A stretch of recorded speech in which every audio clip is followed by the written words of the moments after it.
Break کے بعد ایک بار پھر سے آپ کو خوش آمدید کہتے ہیں. ناظرین, حکومت نے IMF کے پروگرام کی بحالی کے لیے انکم ٹیکس ترمیمی بل 2021 قومی اسمبلی میں پیش کر دیا ہے. اس بل کا مقصد ٹیکس استثناء کو ختم کرنا ہے تاکہ آئندہ مالی سال 2021-22 میں قومی خزانے میں 150 ارب روپے جمع کیا جا سکے. حکومت نے اپنا ٹارگٹ اچیو کرنا ہے.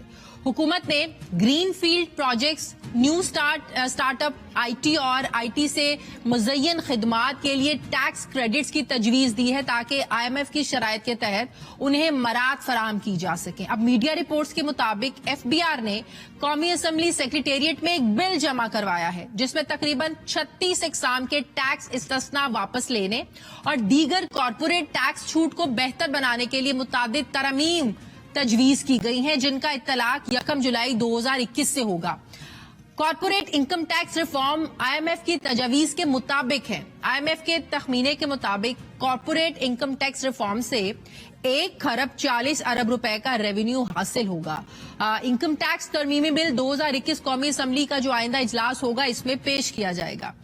بل کے تحت غیر منافع بخش تنظیموں کے لیے ٹیکس رجیم آسان بنا دی گئی ہے. تاہم ٹیکس کریڈٹ کو پیشگی صورتحال بشمول انکم ٹیکس ریٹرن کی فائلنگ اور متعلقہ سال کے ود ہولڈنگ ٹیکس سٹیٹمنٹ سے منسلک کر دیا گیا ہے.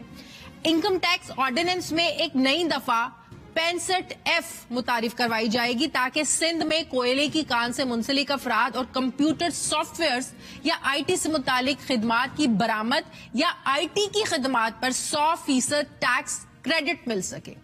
اب ایک طرف حکومت قانون سازی کے ذریعے ٹیکس استثناء کی پالیسی کو ختم کرنا چاہتی ہے تو دوسری طرف IT کے شعبے سے وابستہ جو افراد ہیں یہ حکومت کی جانب سے تجویز کردہ یہ جو قوانین ہیں ان کے کنسرنز ہیں, تحفظات ہیں, خدشات ہیں. پاکستان سافٹ ویئر ہاؤسز ایسوسی ایشن یہ سمجھتی ہے کہ IT سیکٹر کو جو ٹیکس استثناء 2025 تک دیا گیا ہے اس کو برقرار رکھنا چاہیے حکومت کو. IT کا شعبہ پاکستان کے لیے ریونیو لا رہا ہے, اسے چھیڑنا نہیں چاہیے. پاکستان کو IT کے سیکٹر سے $2 ارب ریونیو ملنے کی توقع ہے اور اگر حکومت IT سیکٹر کا ساتھ دیتی ہے تو یہ مزید بڑھ بھی سکتا ہے. حکومت کے ٹیکس لگانے کے فیصلے سے عالمی سطح پر سرمایہ کرنے والے جو لوگ ہیں ان کا جو ایک اعتماد ہے وہ ختم ہو جائے گا. IT ماہرین یہ سمجھتے ہیں کہ حکومت IT کی صنعت کو FBR کے حوالے نہ کرے. FBR کی ٹیکس کریڈٹ رجیم پالیسی کی شرائط کاروبار کو مزید مشکل بنا دیں گی. اب یہ سارا معاملہ ہے کیا, میں بات کروں گی. مجھے جوائن کر رہے ہیں Barkan Saeed, chairman Pakistan software houses association. السلام علیکم, بہت بہت شکریہ برکان صاحب آپ کا. ہمیں اگر آپ اپنے کچھ کنسرنز آسان الفاظوں میں بتا دیں جو عام دیکھنے والا ایک شخص جو ہے وہ سمجھ سکے کہ اگر ہر سیکٹر میں ٹیکس لگ رہا ہے تو IT سیکٹر میں ایسی کیا خاص بات ہے جو یہ چاہتے ہیں کہ ہمیں استثناء جو 2025 تک دیا ہے یہ ملتا ہی رہے, اس کو ختم نہیں ہونا چاہیے. تھینک یو ویری مچ جی. سب سے پہلے تو میں یہ بات کرنا چاہوں گا, فرسٹ آف آل آپ نے بہت اچھا ایکسپلین کیا. پوری دنیا میں جو ایکسپورٹ سیکٹر ہوتا ہے اس کو ٹیکس لینے کا ذریعہ نہیں سمجھا جاتا کیونکہ ٹیکس وہ آپ کو ایکسپورٹس فورن ایکسچینج لا کے دیتا ہے جو آپ کے ملک کی ضرورت ہے. اسی وجہ سے تو آپ IMF کے پاس جا رہے ہیں نا. ہماری پوری دنیا میں جو کمپٹیشن ہے انڈیا, فلپینز, بنگلہ دیش, وہاں پہ یہ سٹینڈرڈ ٹیکس ایگزمپشن ہے جو ایگزسٹ کرتی ہے اور اسی نام سے ایگزسٹ کرتی ہے اور بالکل اسی طرح کی ایگزسٹ کرتی ہے. بلکہ ان ملکوں میں اور بھی بہت سارے بینیفٹ دیے جاتے ہیں.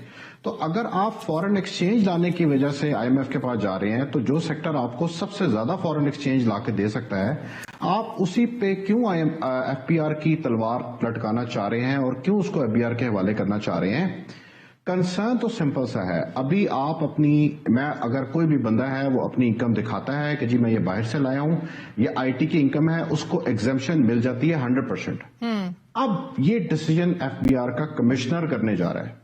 کیا یہ گورنمنٹ اپنے FBR کے کمشنر پہ اتنا ٹرسٹ کرتی ہے کہ اپنے فاسٹسٹ گروئنگ سیکٹر کو اس کے حوالے کرنا چاہتی ہے کہ وہ ہر سال اس کے سامنے پیش ہو, اپنا ثبوت دے کہ ہاں جی ہم نے یہ ڈاکومنٹ بھی فائل کیا ہے, ہم نے یہ ڈاکومنٹ بھی ڈالا ہے, ہم نے یہ ڈاکومنٹ بھی ڈالا ہے. ڈاکومنٹ دینا کوئی مسئلہ نہیں ہے, بٹ بات یہ ہے کہ ابھی جو پروسیس آٹومیٹک ہے کہ میں نے صرف یہ پروف کرنا ہے کہ جی میں یہ آئی ٹی کی انکم لے کے آیا ہوں, اسٹیٹ بینک کے تھرو لے کے آیا ہوں, پراپر لیگل چینل سے 100% وائٹ منی لے کے آیا ہوں, ابھی مجھے آٹومیٹک مل جاتی ہے. لیکن اب اس کو ختم کر کے دیکھیے ہمارے ہاں تو یہ مثال دی جاتی ہے نا, ترقی یافتہ ممالک میں جتنے بھی آپ کے انڈسٹریز چلتی ہیں, جتنے بھی آپ کی معیشت ہے, سب ڈاکومنٹڈ ہوتی ہے.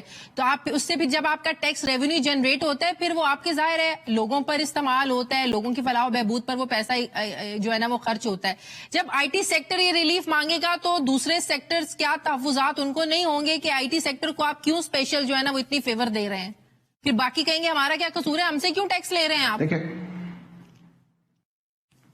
دیکھیں جی, ہر ملک کی جو جتنے بھی ایکسپورٹ سیکٹر ہیں, جس طرح فار ایگزامپل ٹیکسٹائل سیکٹر ہے, وہ اس کو آپ نے ریلیف دیا ہوا ہے, آپ اس سے 1% ٹیکس کلیکٹ کرتے ہیں 25 سال سے, اس کے علاوہ کیش ریوارڈ بھی دیتے ہیں. کیوں دیتے ہیں؟ کیونکہ آپ کو دینا چاہیے. اسی طرح ہمارا آئی ٹی کا سیکٹر ہے, اگر یہ آپ اس کو گرو کرنا چاہتے ہیں, دیکھیں اگر سمپل سی اکنامکس ہے, اگر کوئی سیکٹر اس وقت آپ کو سال میں $10 ارب ایکسٹرا لا کے دے دے تو کیا آپ کے مسائل حل ہو جائیں گے یا نہیں؟ سمپل سی بات ہے. کیا سعودیہ یا دبئی اپنے وہاں پہ ٹیکس لگاتے ہیں؟ وہ تو آئل بیچتے ہیں, ایکسپورٹ ریونیو ڈالرز آتا ہے, اس سے اپنے ملک چلاتے ہیں, رائٹ؟ تو اگر آپ کو کوئی سیکٹر ڈالر لا کے دے رہا ہے تو آپ نے یہ ڈیسائیڈ کرنا ہے کہ آپ نے ٹیکس کس سیکٹر سے کلیکٹ کرنا ہے. آئی ٹی پہ آپ اگر ٹیکس لگانا چاہتے ہیں ایز اے گورنمنٹ, آپ دیکھیں ابھی بھی وہ کریڈٹ رجیم میں ہمیں ڈال رہے ہیں, لیکن ابھی کلیئرٹی نہیں ہے, ایک بالکل ان کلیئر سسٹم ہے جس میں ہماری ڈاکومنٹیشن نہیں ایکچولی بڑھے گی, ہراسمنٹ بڑھے گی.